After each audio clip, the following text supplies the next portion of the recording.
Lukas pasal 17, hari Selasa, tanggal 9 Desember 2025. Beberapa nasihat. Yesus berkata kepada murid-muridnya, "Tidak mungkin tidak akan ada penyesatan, tetapi celakalah orang yang mengadakannya." Ini perkataan Tuhan Yesus sendiri kepada murid-muridnya bahwa tidak mungkin tidak akan ada penyesatan. Jadi pasti akan ada penyesatan. Tetapi dikatakan di sini Tuhan Yesus lanjutkan, tetapi celakalah orang yang mengadakannya. Jadi orang yang mengadakan penyesatan itu yang dikatakan Tuhan Yesus celaka, yang menyesatkan orang lain, menyesatkan sesamanya, mengajari hal-hal yang tidak benar, yang tidak sesuai dengan kebenaran Tuhan kepada orang lain. Itu yang disebut orang yang menyesatkan. Dan sudah disampaikan oleh Tuhan Yesus bahwa tidak mungkin tidak ada penyesatan, pasti ada yang namanya penyesatan. Jadi kita yang harus berhati-hati supaya tidak disesatkan. Nah, ini bagaimana caranya supaya kita tidak disesatkan? Ya, tahu kebenaran yang sesungguhnya. Nah, kebenaran yang sesungguhnya itu adalah kebenaran firman Tuhan. Tuhan yang ajarkan kita kebenaran-kebenarannya. Jadi saat ada yang mencoba untuk menyesatkan, mengajari hal-hal yang kita sadar nantinya Roh Kudus ingatkan, tidak seperti yang saya baca di dalam firman Tuhan, kita akan berani untuk berkata tidak. Nah, ini gunanya kita kenal baca firman Tuhan, kita ke gereja, kita kumpulan, ikut persekutuan-persekutuan supaya kita tahu kebenaran yang sesungguhnya. Karena kalau kita tidak tahu kebenarannya, ada yang datang menyesatkan, gampang sekali kita tersesat. Contohnya saja ya, kalau kita tidak tahu Tuhan Yesus sudah bilang bahwa ampuni 7 kali 7 kali, 7 kali 70 kali, kita akan bilang sudah cukup saya mengampuni 3 kali saja. Apalagi kalau ada yang ajarin, iya tidak apa-apa, kamu kan sudah mengampuni 3 kali, 4 kali, 5 kali. Nah, padahal yang sesungguhnya adalah Tuhan Yesus berkata ampuni 70 kali 7 kali di pembacaan yang lain. Nah, nanti ada di sini juga pembacaan yang lainnya di ayat yang berikut nanti kita akan baca. Tuhan Yesus berkata kalau sehari saja 7 kali orang datang minta ampun, minta dimaafkan, kita bisa maafkan. Nah, jadi kita perlu baca firman Tuhan supaya kita bisa mengerti kebenaran yang sesungguhnya daripada apa yang kita dengar dari orang lain. Jadi kalau kita tidak tahu kebenaran yang sesungguhnya, bisa sekali tertipu atau disesatkan seperti tadi. Jadi disesatkan itu kalau kita tidak mengerti yang sesungguhnya. Nah, tentang pengampunan ini di Matius 18 ayat yang ke-22 kita sudah membaca tentang pengajaran Yesus kepada Petrus yang datang bertanya kepadanya. Dan Yesus berkata, ampuni 70 kali 7 kali. Jadi kalau diajarin sudah cukup 10 kali mengampuni, ajaran Yesus 70 kali 7 kali. Jadi kita tidak disesatkan. Itu satu contoh saja, ada banyak hal lain yang kita bisa belajar supaya kita tidak disesatkan oleh pengajaran-pengajaran yang banyak di sekitar kita. Baik pengajaran turun-temurun yang karena nenek moyang ajarkan, padahal nenek moyang belum tahu kebenaran. Nah, kadang kita selalu berpegang, ini ajaran nenek moyang kita dulu, ya nenek-nenek dulu ajar. Tapi ajaran nenek-nenek kita, apakah ajaran yang mereka sudah sesuai dengan kebenaran firman Tuhan? Atau cuma ajaran dari perasaan mereka sendiri, keadaan hati mereka, dan diajarkan, dipegang anak cucunya turun-temurun, dilanjut-lanjutkan, disampaikan, padahal itu bahkan mungkin bertentangan dengan kebenaran firman Tuhan. Nah, kita sekarang diberikan hikmat melalui pembacaan firman-firman Tuhan untuk mengetahui kebenaran yang sesungguhnya supaya kita tidak ikut tersesat dan disesatkan. Ayat 2, adalah lebih baik baginya jika sebuah batu kilangan diikatkan pada lehernya, lalu ia dilemparkan ke dalam laut, daripada menyesatkan salah satu dari orang-orang yang lemah ini. Jadi Tuhan Yesus bilang lebih bagus itu orang yang menyesatkan itu diikatkan batu kilangan di lehernya dan dilemparkan ke dalam laut. Ya, batu kilangan itu pasti berat sekali. Kalau dilemparkan ke dalam laut pasti tenggelam, tidak akan mengapung ya. Kalau di laut ada batu kilangan yang diikat di lehernya pasti akan tenggelam. Demikianlah Yesus berkata untuk orang yang menyesatkan sesamanya, dan dikatakan di sini menyesatkan salah satu dari orang-orang yang lemah ini. Berarti yang bisa disesatkan hanya orang-orang lemah yang tidak tahu kebenaran yang sesungguhnya. Tetapi kalau tahu kebenaran itu bukan orang yang lemah, bisa berkata tidak, mau disesatkan, tetapi tahu bahwa yang kebenaran yang sesungguhnya itu yang memerdekakan. Ayat 3, jagalah dirimu. Jadi ini langsung tanda seru di situ, jagalah dirimu supaya kita tidak disesatkan. Jadi bagian kita menjaga diri kita setiap hari dengan meminta pertolongan Roh Kudus, mengingatkan kita kebenaran-kebenaran supaya tidak disesatkan oleh orang-orang yang datang memberitahu kepada kita sesuatu. Ya, sangat banyak informasi yang orang bisa sampaikan kepada kita, tetapi kita bisa menjaga diri. Kita yang harus menjaga diri sendiri supaya tidak ikut disesatkan. Jika saudaramu berbuat dosa, tegurlah dia, dan jikalau ia menyesal, ampunilah dia. Jadi ini Tuhan Yesus juga mengajar murid-muridnya supaya kalau ada saudara yang dilihat berbuat dosa, dikasih tahu, tidak dilihat-lihat begitu saja.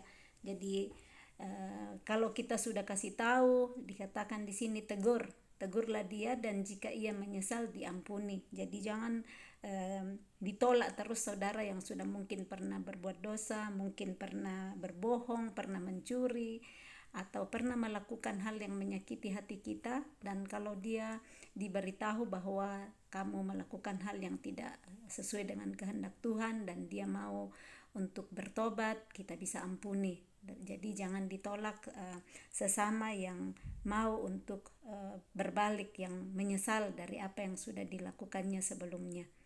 Ayat 4, bahkan jikalau ia berbuat dosa terhadap engkau 7 kali sehari, dan 7 kali ia kembali kepadamu dan berkata, aku menyesal, engkau harus mengampuni dia.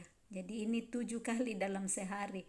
Bisa kalau ada sampai sebegitu saudara atau rekan-rekan atau siapa yang datang menyesal selama 7 kali sehari, jangan bilang dari tadi itu kamu sudah 2 kali, 3 kali, 4 kali, 5 kali minta maaf terus, menyesal tapi ulang lagi. Nah, dari bagian orang yang minta maaf itu, kalau itu di kita, ya janganlah kita sampai menunggu 7 kali harus minta maaf 7 kali, tetapi kita langsung sadar kalau 1 kali kita salah di situ, tidak ulang-ulang lagi. Dan di bagian orang yang kepadanya dilakukan kesalahan, ya mengampuni, bahkan kalau sampai 7 kali datang minta menyesal dan minta maaf kepada kita, kita perlu memberikan ampun. Ini pelajaran dari Tuhan Yesus yang mengatakan sendiri. Ayat 5, lalu kata rasul-rasul itu kepada Tuhan, rasul-rasul ini adalah murid-muridnya ya, yang 12 orang itu, tambahkanlah iman kami.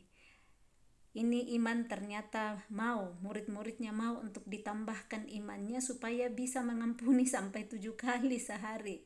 Jadi butuh kekuatan iman daripada Tuhan untuk melakukan hal-hal yang menjadi perintahnya. Kekuatan sendiri pasti tidak mudah ya, kalau orang berbuat terus yang sama, menyesal ulang lagi, tidak mudah kalau tidak ada pertolongan Roh Kudus. Jadi hanya pertolongan Tuhan yang membantu untuk menambahkan iman. Itu yang diminta rasul-rasul kepada Tuhan. Jawab Tuhan, kalau sekiranya kamu mempunyai iman sebesar biji sesawi saja, kamu dapat berkata kepada pohon ara ini, terbantunlah engkau dan tertanamlah di dalam laut, dan ia akan taat kepadamu. Jadi Yesus berkata, kalau kamu mempunyai iman sebesar biji sesawi saja. Setelah muridnya bilang, tambahkan iman kami. Nah, Yesus bilang, kalau kamu mempunyai iman sebesar biji sesawi saja, kamu dapat berkata kepada pohon ara ini, terbantunlah. Nah, terbantunlah itu artinya tercabutlah. Tercabutlah engkau dan tertanamlah di dalam laut. Jadi maksudnya memindahkannya, mencabut dengan kata-kata pohon ara dan akan tertanam di laut dan ia akan taat kepadamu. Jadi dalam hal ini Tuhan Yesus berkata, saat mempunyai iman biarpun kecil sebesar biji sesawi, tetapi bisa membuat pohon ara taat, membuat situasi taat kepadamu. Nah, hal ini dimulai dengan mempercayai penuh bahwa di dalam diri kita ada kuasa, yaitu Yesus yang ada di dalam kita, Roh Kudus yang ada di dalam kita.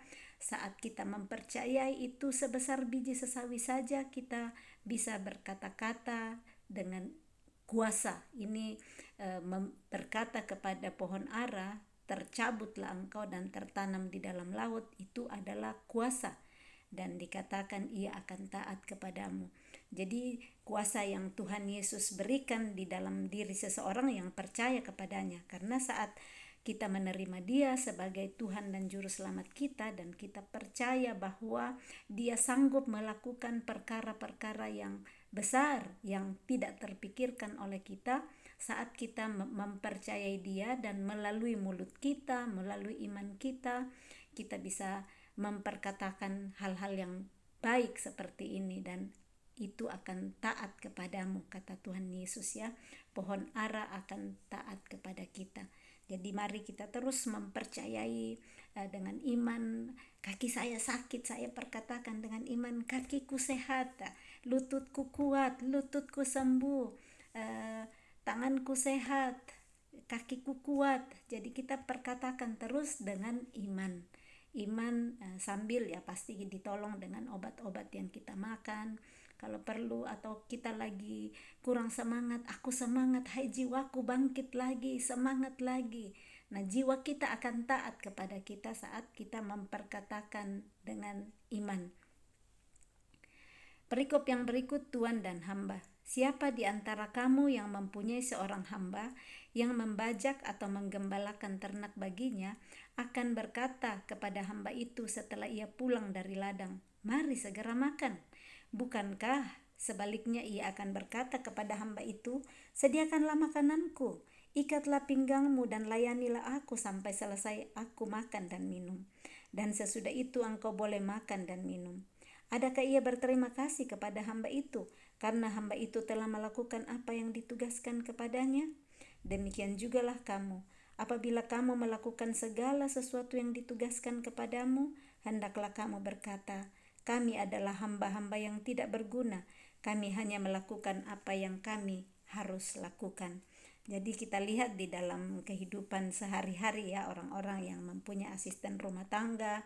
Tapi dalam hal ini ya, di masa itu kan Tuhan Yesus mengambil cerita tentang seorang hamba yang membajak atau menggembalakan ternak. Nah, kalau hambanya sudah pulang bajak sawah, menggembalakan ternak, bukannya tuannya akan bilang, ayo mari kita segera makan. Malah dia akan bilang, siapkan makanan. Padahal hambanya sudah pulang dari menggembalakan ternak, sudah membajak ternak dan sudah membajak sawah. Tetapi yang kejadian biasanya terjadi, malah akan tiba di rumah disuruh lagi, sediakan makanan untuk saya, ikat pinggangmu, layani aku sampai aku selesai makan dan minum. Baru sesudah itu engkau boleh makan dan minum. Itu yang biasanya terjadi di dalam kehidupan orang-orang sehari-hari ya. Bukannya sesudah itu dia bilang terima kasih kepada hambanya. Nah, kita bisa belajar di situ menghargai orang-orang yang membantu kita, bisa berterima kasih juga kepada semua yang mereka lakukan buat kita. Bukan cuma perintah-perintah, dan bisa juga yang bisa kita lakukan untuk membantu, kita bisa bantu juga. Kasihan sudah pulang capek-capek menggembalakan ternak, bisalah mereka minum dulu atau makan sesuatu sebelum melanjutkan pekerjaan. Nah, Di sini Tuhan Yesus mengajarkan di ayat 10, demikian jugalah kamu apabila kamu telah melakukan segala sesuatu yang ditugaskan kepadamu, hendaklah kamu berkata, kami adalah hamba-hamba yang tidak berguna. Kami hanya melakukan apa yang kami harus lakukan. Jadi tidak merasa saya sudah lakukan semua, saya perlu dihargai, saya perlu diucapkan terima kasih. Kita seperti itu, hanyalah hamba-hamba yang tidak berguna dan melakukan apa yang harus dilakukan. Nah, yang pastinya Tuhan sebagai Tuhan dalam hal ini adalah yang menghargai dan memperhatikan hamba-hamba yang rendah hati, yang tidak datang dengan marah-marah. Kalau pulang bilang saya sudah capek, saya sudah bikin ini dan bikin itu, pasti tuannya tidak senang. Tetapi kalau dia dengan rendah hati berkata, kami atau saya adalah hamba yang tidak berguna, saya hanya melakukan apa yang harus saya lakukan, pasti tuannya sayang sekali kepada dia, pasti tuannya akan baik dan berbaik hati kepada dia. Perikop berikut ke-10 orang kusta. Dalam perjalanannya ke Yerusalem, Yesus menyusur perbatasan Samaria dan Galilea. Ketika ia memasuki suatu desa, datanglah 10 orang kusta menemui dia. Mereka tinggal berdiri agak jauh dan berteriak, Yesus, Guru, kasihanilah kami. Ini mereka agak jauh ya, karena orang kusta saat itu tidak tidak boleh dekat-dekat dengan orang-orang yang sehat. Dan ini ada 10 kusta ini yang datang menemui Yesus, banyak sekali orang kusta. Dan mereka berteriak, Yesus, Guru, kasihanilah kami. Lalu ia memandang mereka dan berkata, pergilah, perlihatkanlah dirimu kepada imam-imam. Dan sementara mereka di tengah jalan, mereka menjadi tahir. Bagaimana ini? Maaf. 10 orang kusta ini datang mohon belas kasihan Tuhan Yesus. Dan kita lihat kali ini Tuhan Yesus hanya memandang orang-orang kusta ini. Tidak pergi menyentuh mereka, tetapi memandang mereka dan berkata, pergilah, perlihatkanlah dirimu kepada imam-imam. Jadi hanya kata-kata itu yang Yesus sampaikan kepada mereka. Tidak disentuh bilang sembuhlah engkau. Tidak, tapi hanya dikatakan pergilah, perlihatkanlah dirimu kepada imam-imam. Nah, 10 orang kusta ini taat. Mereka di ayat selanjutnya di ayat 14 ini dikatakan, dan sementara mereka di tengah jalan, mereka menjadi tahir. Mereka hanya mentaati kata Tuhan Yesus untuk pergi memperlihatkan diri kepada imam-imam yang di zaman itu untuk mengkonfirmasi kalau orang kusta sudah sembuh, itu imam-imam yang harus mengkonfirmasikan, memvalidasi kalau mereka sudah sembuh. Dan Tuhan Yesus minta untuk mereka pergi kepada imam-imam dan ternyata di tengah jalan mereka menjadi tahir.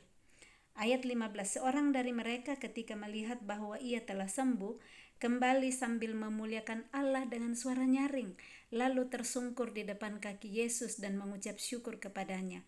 Orang itu adalah seorang Samaria. Jadi tadi kan Tuhan Yesus menyusur perbatasan Samaria dan Galilea. Jadi dari ke-10 orang kusta itu, kita tidak tahu berapa orang Samaria di dalam, berapa orang Galilea. Tetapi dari 10 orang kusta ini, satu yang setelah sadar bahwa dia sembuh, dia langsung pulang, berbalik dan memuliakan Tuhan dengan suara nyaring, bertersungkur di depan kaki Yesus dan mengucap syukur. Dia tahu berterima kasih, dan ini orang Samaria. Dan dikatakan di sini ayat 17, lalu Yesus berkata, bukankah ke-10 orang tadi semuanya telah menjadi tahir? Di manakah yang 9 orang itu? Tidak adakah di antara mereka yang kembali untuk memuliakan Allah selain daripada orang asing ini? Nah, orang asing, orang Samaria disebut orang asing di antara orang-orang Galilea ya, orang-orang Israel lainnya. Lalu ia berkata kepada orang itu, berdirilah dan pergilah, imanmu telah menyelamatkan engkau. Dari 10 orang yang disembuhkan, hanya satu, bahkan bukan orang Israel, ini orang Samaria yang pulang mengucap syukur dan tersungkur di kaki Yesus memuliakan Allah. Yang di sini Tuhan Yesus mau kita tahu ya, Tuhan Yesus tidak bilang pulang nanti ya, kalau kamu sudah sembuh pulang dan berterima kasih, tidak. Itu spontan dari hati yang bersyukur kepada Tuhan, dan satu orang saja dari ke-10. Yang 9 mereka sembuh, tapi tidak ada satu dari ke-9 itu yang pulang untuk mengucap syukur kepada Tuhan Yesus. Hanya satu orang ini.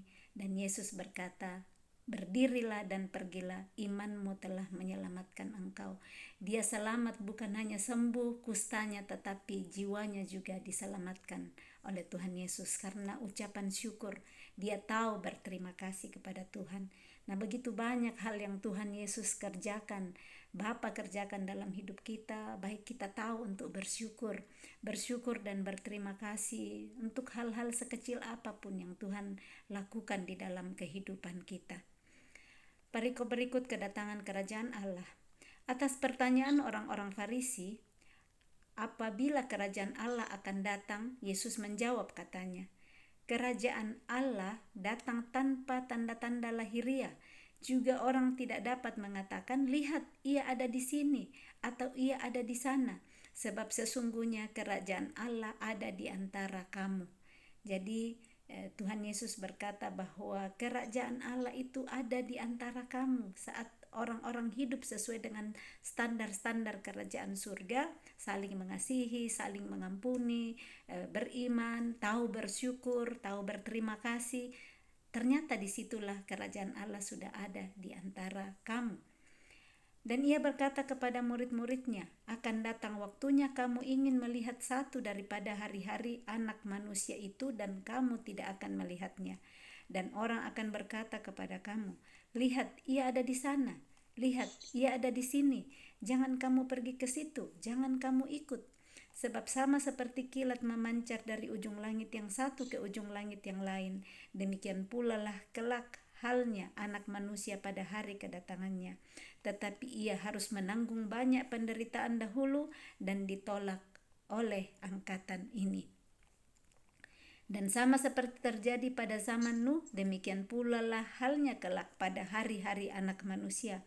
Mereka makan dan minum, mereka kawin dan dikawinkan, sampai kepada hari Nuh masuk ke dalam bahtera, lalu datanglah air bah dan membinasakan mereka semua. Demikian juga seperti yang terjadi di zaman Lot. Mereka makan dan minum, mereka membeli dan menjual, mereka menanam dan membangun. Tetapi pada hari Lot pergi keluar dari Sodom, turunlah hujan api dan hujan belerang dari langit dan membinasakan mereka semua. Demikianlah halnya kelak pada hari di mana anak manusia menyatakan dirinya. Barang siapa pada hari itu sedang di peranginan di atas rumah dan barang-barangnya ada di dalam rumah, janganlah ia turun untuk mengambilnya. Dan demikian juga orang yang sedang di ladang, janganlah ia kembali. Ingatlah akan istri Lot. Barang siapa berusaha memelihara nyawanya, ia akan kehilangan nyawanya. Dan barang siapa kehilangan nyawanya, ia akan menyelamatkannya. Aku berkata kepadamu, pada malam itu ada 2 orang di atas satu tempat tidur. Yang seorang akan dibawa dan yang lain akan ditinggalkan. Ada 2 orang perempuan bersama-sama mengilang, yang seorang akan dibawa dan yang lain akan ditinggalkan.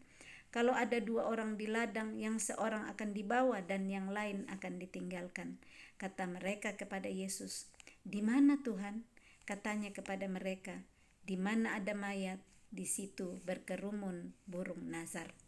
Amin.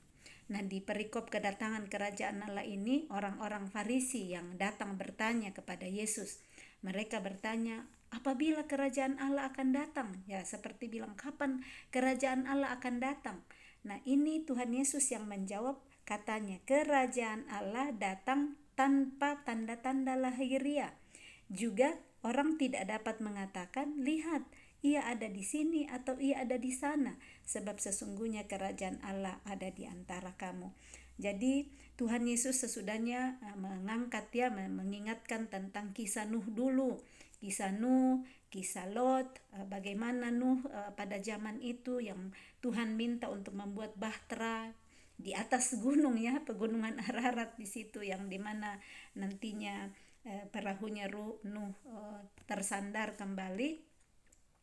di situ tidak ada laut saat itu, tapi dia diperintahkan Tuhan untuk membuat bahtera. Dia taat saja dan kehidupan sehari-hari berjalan seperti biasanya. Ini yang dikatakan di ayat yang ke-26. Dan sama seperti terjadi pada zaman Nuh, demikian pula halnya kelak pada hari-hari anak manusia. Jadi kedatangan anak manusia itu nantinya kurang lebih seperti zaman Nuh.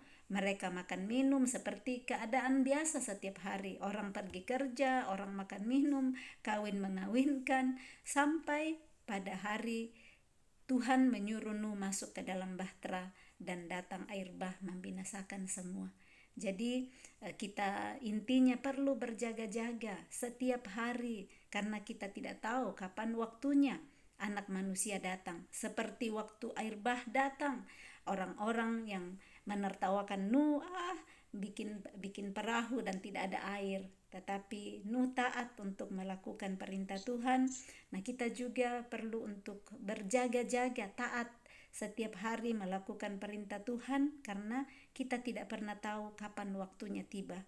Tuhan Yesus juga memberi contoh zaman Lot, ya, bagaimana pada saat di zaman Lot itu mereka juga makan minum, jual beli, menanam, pergi berkebun, pergi bekerja, melakukan kegiatan sehari-hari. Tetapi saat Lot yang disuruh Tuhan keluar dari Sodom, turun hujan api dan hujan belerang dari langit. Jadi tidak pernah diketahui kapan waktunya akan tiba. Di ayat 30 dikatakan, demikianlah halnya kelak pada hari di mana anak manusia menyatakan dirinya. Jadi di sini kita perlu terus berjaga-jaga setiap hari. Jangan sampai kita mau disesatkan, jangan sampai dikatakan tidak akan pernah itu kerajaan Allah datang lagi, atau apapun yang orang mau katakan kepada kita. Mari berpegang kepada apa yang Tuhan Yesus sampaikan lewat pembacaan-pembacaan kita di dalam firman Tuhan, karena firman Tuhan itu ya dan amin, pasti akan ditepati. Dan cuma waktu Tuhan, kita tidak tahu kapan dia datang kembali, anak manusia datang kembali. Yang perlu kita lakukan adalah terus berjaga-jaga, dan jangan seperti istri Lot, ya, diingatkan juga tentang istri Lot. Dia diingatkan untuk tidak berbalik lagi melihat semua yang ditinggalkannya, barang-barangnya, rumahnya, tetapi dia tidak mau dengar-dengaran, dia berbalik dan dia menjadi tiang garam. Nah, di situ dikatakan, barang siapa berusaha memelihara nyawanya, ia akan kehilangan nyawanya, dan barang siapa kehilangan nyawanya, ia akan menyelamatkannya. Jadi kalau kita rela untuk kehilangan nyawa karena tunduk kepada perintah Tuhan, janji Tuhan kita akan mendapatkan nyawa kita. Nah, mari kita terus berjaga-jaga setiap hari. Nyawa-nyawa yang kita pertahankan, harga diri, mau dipuji orang, mau diangkat-angkat orang, mau terus ditempatkan orang di tempat tertinggi, relalah kalau kita menyerahkan nyawa itu, karena kita pasti akan mendapat nyawa daripada Tuhan, dihargai surga daripada dihargai manusia. Kita rela kehilangan nyawa di bumi, tetapi nyawa penghargaan dari surga jauh lebih besar daripada yang manusia berikan selama kita di bumi. Asal kita lakukan itu untuk Tuhan. Maksudnya kita rela kehilangan harga diri, kehilangan dipuji-puji saat kita mau untuk melakukan perintah Tuhan. Contoh, kalau kita mau mengampuni sampai 7 kali sehari, itu orang akan bilang, kamu ini mau saja diinjak-injak harga dirinya, kamu ini mau saja memaafkan terus. Orang bisa ketawain kita, tetapi kita tahu itu adalah melakukan firman Tuhan. Janjinya kita pasti akan menyelamatkan nyawa kita sendiri saat kita tidak memelihara nyawa kita, harga diri kita, perasaan-perasaan kita, karena kita mau melakukan perintah Tuhan. Salam kasih, Tuhan Yesus memberkati. Shalom.